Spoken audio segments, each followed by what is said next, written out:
is intelligent in a different way. So going back to, again, the fake news and the real news, if you know how to use AI, you can use it really well. So I believe it's all assistive technology. It's not a replacement to agents or to basically any human being at this point. This is probably the conversation that every single real estate agent is waiting for, and that is artificial intelligence when it comes to real estate. I'm here with my main man, Pritesh Tabani, the Jedi himself. And Pritesh, the conversation on every real estate agent's mind right now, every real estate industry professional's mind right now is artificial intelligence going to make that material an impact to our industry? Because it seems like such a manual, nuanced way of finding, searching, making it all happen. And the one thing is true. The one thing you and I have seen is there's so many specialists along the way. There's a real estate agent that does a certain things. There's a mortgage broker that does a certain set of things. There's an appraiser that does a certain set of things. There's a search portal that does a certain set of things. There's a lead generation person that does a certain set of things. All these are just certain set of things. But I want to talk about very broadly, maybe some thoughts around what is kind of fake news and real news when it comes to AI overall. And so here's the big question for you. Is there fake news? Yeah, I think there's a lot of fake news, right? So, I mean, you know how this goes. So before we answer that question, let's zoom out and let's ask each other, what's AI? Yeah. Right. So the answer would be different in 2022 and it will be different in 2023. This is the best part because AI is such a big field that in 2022, when people used the word AI, they meant machine learning. Right. In 2023, when they use AI, when they use the word AI, they mean LLM. So let's go explain machine learning and LLM. So machine learning is when you look at a lot of data and you understand trends in it, right? So let's just use a simple example. St. Petersburg, Florida. I take all the sale data that happened in the last 6 months and I correlate that with weather data, right? When did it rain, right? And then I try to figure out some sort of analysis, right? So if I just have those two data points, right? And when did it rain and how hard did it rain, right? So it's 0 to 100, right? And this will be actually, if someone did this, I would be very curious myself. And you say, okay, when I list my property for sale in the next 30 days, what was the rain scenario? And I have a feeling that you could probably find some correlation that if it rained 10 days in a row, your property took much longer to sell than it would be if it didn't rain that month. So this is really good. Is this a lot of people talk about if a real estate agent is sitting in a living room talking to a client and they're unsure of how to price the home coming to market. And they say, well, Mr. Mrs. Client, here's a model that you can utilize it that's based on 10, 15 years of data points. And if we list it here, this is where the potential sale price will be. If we list it here, this is where the potential sales price would be. Is that machine learning? It could be, but this is where so the answer is it could be. But the problem is, did you pick the right parameters? And this is where it becomes fake news. So you and I know that the value of the home should not change based on rain, right? But if you just use those two data points, the value of the home, how long, maybe 3, or how long it took to sell, and was it raining that month or not, you will be able to find some correlation. Now, is that, and the machine learning algorithm would say, hey, if it rains, just take it off the market. Are you going to really do this? You're probably not. You'll be like, no, it just makes no sense, right? So clearly that's what I would consider under the category of fake news, but that's machine learning, right? So going back to your question, if a model was the problem with real estate, and similarly, stock market has the same problem, is the variables are too many and the market conditions are different. The market last year versus the year before versus this year. Nobody would predict COVID. Nobody would predict influx of cash in the economy. Nobody would predict interest rate going to nearly 0, right? People getting homes for 2.5%, 2.2%. Nobody would predict that.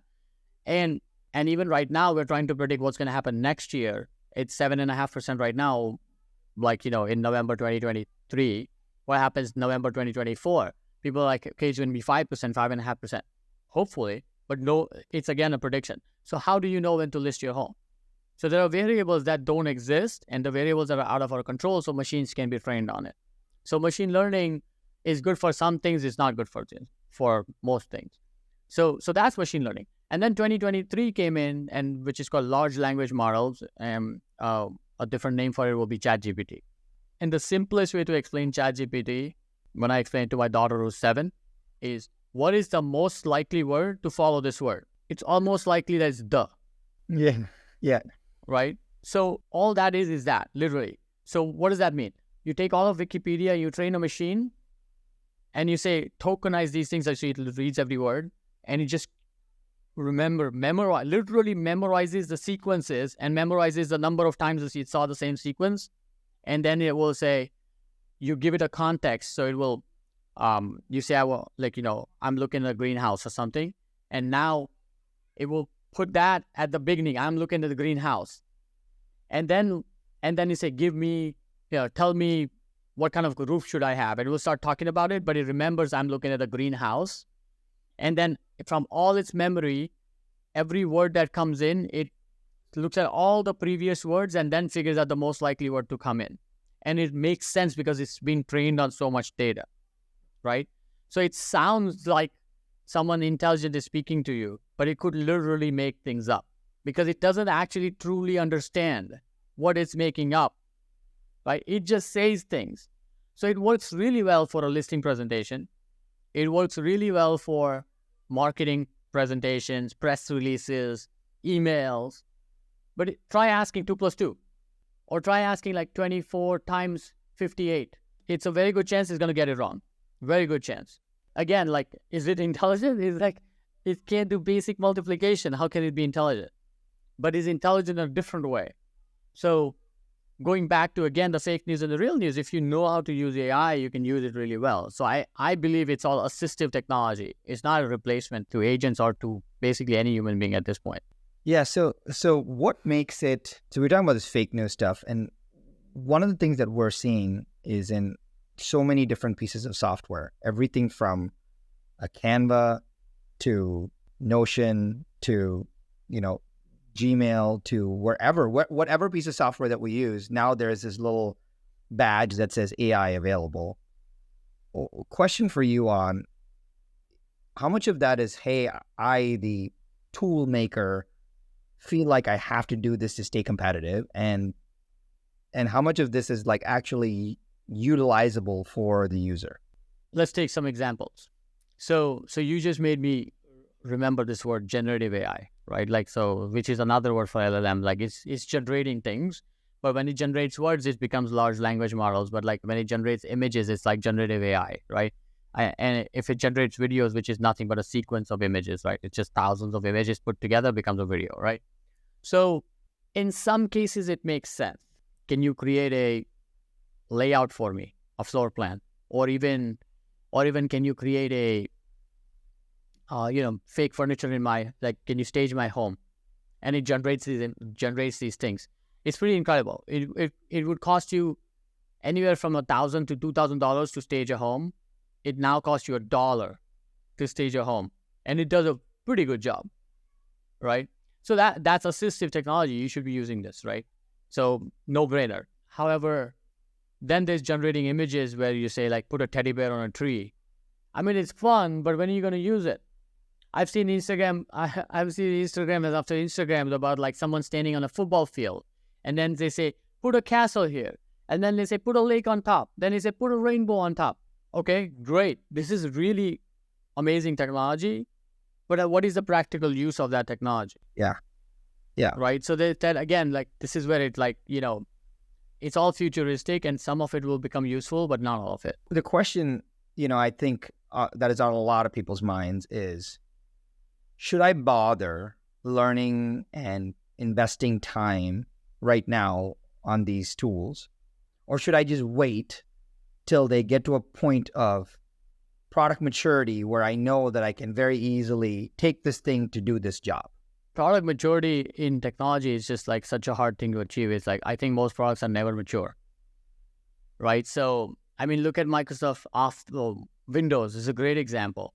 It's been like 30 years or something that Windows is around. But have you ever heard of someone saying Windows is amazing? They'll always be like, oh, it sucks, like something is broken, something could be improved. But if you compare Windows 3.1 to now, you'll be like, oh my God, right? So it's always like, I think you should just use the technology the way it is, and like, it will keep improving, and like, but if you don't use it for 5 years, you're probably the only dinosaur who's not using it. So this brings me to this next point, right? Which is, okay, so we have this generic AI. So you and I and everyone else in the world can go get the $5 a month or whatever it is on ChatGPT if we want the full version, and we could start punching in things and playing around with it. You were kind of stuck with that, meaning you had that opportunity to say, well, yeah, I can very easily integrate ChatGPT into the systems that we work on day to day. But I remember our conversation where you said, hey, man, we have something that is different. We are fortunate that we have all this proprietary data, and we can have these large language models make sense of this proprietary data, which is what makes it personalized to you. So what is the difference between utilizing something generic versus utilizing something specific? Yeah, so that's a great way to put it, right? So going back to the Lego blocks that we talked about before, right? At Real, there was massive investment put in to build all these proprietary technologies. And the implicit advantage of having that was all the data was available out of the gate. And when LLM came around, LLM is like, so these GPT products, they are trained on ready-made, like fully available infrastructure, like knowledge, right? Wikipedia is a great example. 60%, I think 50 or 60% of the corpus is like literally Wikipedia, right? So if you just take that in and start asking questions like, am I capped, or like, what's my GCI this year? It has no idea who you are. So how do you even ask meaningful questions? Well, so what we did was we took our information and we trained these models to understand you. So when you ask questions, it actually is aware of all your data and is trained just for you. Every instance is special for you, and it can answer meaningfully. And then we actually took it to the next level. So we use these GPT products to almost to make it sound human more than actually for the intelligence. It's really kind of funny the way we use it. So when you say, hey, what's my last transaction? What we do is we try to understand what you're trying to ask us. Then we actually make an API call to our system. We pull your transactions out, summarize it with summarization tools, which is the different set of technologies, plumb it back into a large language models, and then say, hey, say this back to the user. And it sounds like someone is like actually saying it in English to you. And it sounds like it reads like magic, because it's like, hey, Pritesh, to do this, blah, blah, blah, blah, blah, blah, blah, blah, blah, right? But it was a very roundabout way of getting you the answer. Like, I mean, the easiest way would be you going in the UI and just clicking a button and just seeing the answer, right? Like, it's the same thing. The problem is that when your interfaces have so much information that most people like don't even know where to start. So it's like you've gotten to a point where your UI is complex and people want insights, not reports. Well, but that's a super interesting thing, because even if the simplest example that, as you were sharing, comes to mind between the original kind of Web 1.0 of Yahoo, which had a directory, and Google, which just had a search bar. Because I was like, I had to traverse this UI to get to the answer, and I'm just like, I should just be able to search, which is why that took off, right? And we've been talking about products or features where we're like, hey, wait a minute. We can just leapfrog and not even build a piece of UI for this in a lot of things. Like I remember there are countries where, they had telecom, they had no landlines, and they just got cell phones. And I think just the fact that we can think about products and solutions right now where we don't have to, like, we're thinking AI first as opposed to UI first. This is actually pretty good. Like, we should use that more often. With AI first and UI first. But I agree with you 100%. This is how our product teams are now thinking. It's like, is this something that people will actually want to go and click 15 buttons, or is this something Leo should be suggesting to them? So, now with Leo 2.0, they are suggesting, like our AI technology is suggesting, hey, are you here to ask this question? And these these questions are very subjective. Like you're looking at a transaction and we know where this transaction is. Oh, it's about to close. You must be here to like figure out where your money is. Or this transaction is not conveyed into Canada and you must be here to figure out why is it not conveyed. So instead of like trying to decipher 15 different data points and understand which is reports, you're looking for some kind of report to understand the meaning of that report, versus an insight would be finish item number 1 and 2. So this brings me to like, I think that two questions to kind of cap all of this off. Question number 1. Hey, I'm listening. I don't have any technical expertise. I don't have access to, maybe I'm a real, maybe I'm not, doesn't matter. But when I log into a piece of software online, may it be as simple as Gmail or on a Canva or whatever tool that I use, it says use AI. So that's question number 1. What is your feedback to or guidance to that person thinking, hey, when it says use AI, are you saying, hey, wait till it gets to a more mature point? Should you use it and try it? What should they expect? Like, give us some guidance around how does a day-to-day person in the industry approach these tools that are being put in front of them? I think I would try it. If you're already paying for the subscription and it says use AI, just go try it. It might end up doing things that you find yourself doing, right? The same way we solve our problems, like with like, okay, we are going to build AI that's going to like preemptively answer some questions for you. At the moment, that's the case, right? They might have also built something meaningful. So I'll tell you an example of a product that I use and I find it helpful, where AI is helpful. I use this email client called Superhuman. I think you use it too, right? And a couple of days ago, they launched a feature called Summarize. So it looks at my email thread and literally summarizes on top. I know for a fact, there's a 95% chance that they're using like ChatGPT underneath and they're using their summarization features, right? They're probably, adjusting the data a little bit, but they're probably using that.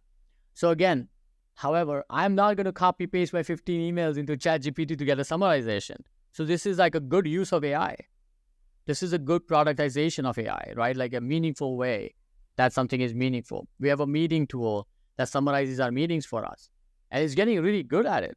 So these are good uses of AI. So if your Zoom thing shows you like, hey, AI companion, you might want to click on it because it's probably going to summarize your meeting for you, and you might be having a note taker taking notes for you. Then that's not necessary anymore, right? But then there is generate the image for me or something like that. Dude, that's, by the way, even though that seems so far-fetched, it's so cool. Like for us to be able to say, like, I'll tell you this thing that I did. I got to send you this photo. I created this photo of King Solomon wearing Air Jordans and with an iPhone in one hand and a Diet Coke in the other hand.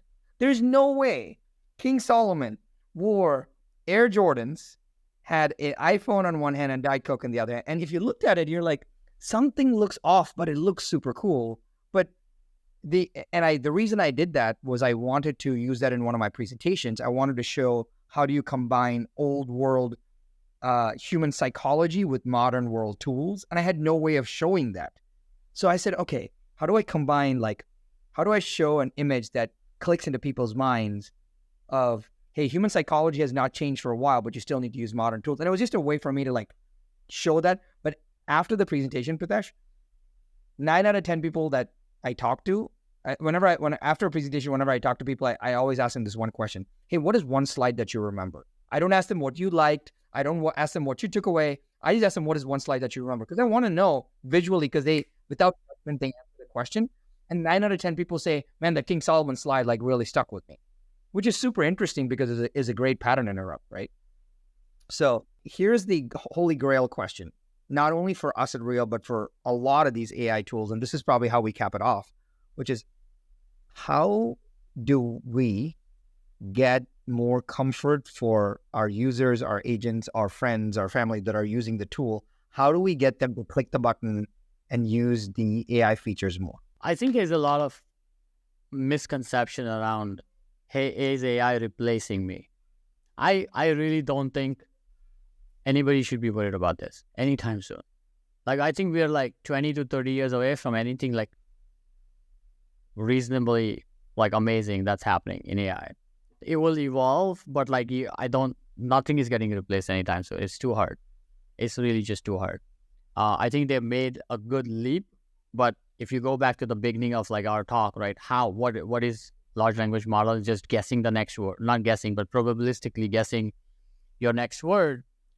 It feels pretty dumb once you say it out loud. Like it's not AI anymore. It's just statistical models running really fast, right? What's the most likely word? So how can that be considered super smart? It doesn't truly understand the meaning of it. Maybe my interpretation of it is not accurate. Maybe it just truly understand the meaning. Maybe like I know from a technical standpoint, our brain works the same way these AI models are working. They are neural nets. So there are neurons firing the next neuron, and every neuron is weighted. So it picks which neuron to fire, and the strongest one fires, which is exactly how these algorithms work. So maybe it is just that, but it's still not smart enough. Like, the density of our brain is too high, and we're not there. Silicons are not there yet. But how do we get them to use how do you promote usage? How do you get people to stop utilizing the UI and start utilizing the AI? I think okay, if you're asking me from a product standpoint, how would I get people to do this? If I was building something, I would suggest, because that's what we learned, right? Leo 2.0 was Leo trying to get more interaction out of you, because what stumps most people is they don't know what to ask, because it's a space bar and you can type anything you want. So they don't even know how to ask the question, right? And oftentimes when they ask the question, they didn't structure it perfectly, so they don't get the response that they want, right? So when we suggest in Leo, when we are suggesting these questions, we're helping them write the right question, because we know the answer and we know what the most likely question they're going to ask. It's a very gamified system in many ways, because like we kind of know why you're in the app based on, the time of the day and the transactions you have, right? So, but going back to the mythical quest to the super app, why are we talking about this, right? And I think this will all make sense when we go to our next episode about like how does AI, maybe we'll talk about that. Like how does AI kind of play into the super app game? But that might be interesting. So here's the last question.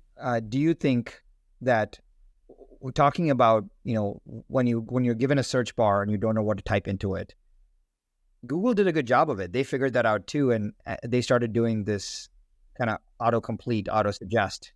Do you think that there's an evolution of that feature on the products we're working on? Yeah, I think the autocomplete feature comes from what are other people asking, so they know, they just keep track of that, versus an autocomplete feature on like figuring out intent is a little different.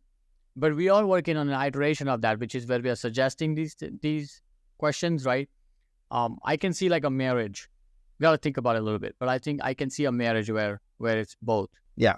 Hey everybody, this is the Jedi Pritesh Damani. The entire purpose of our episode today was to give you the only 20-minute primer that you need to know to realize and figure out everything that you need to know about AI, how it works, the key terminology, and what it can do for you, your business, and your life. So the big takeaway here is it's coming.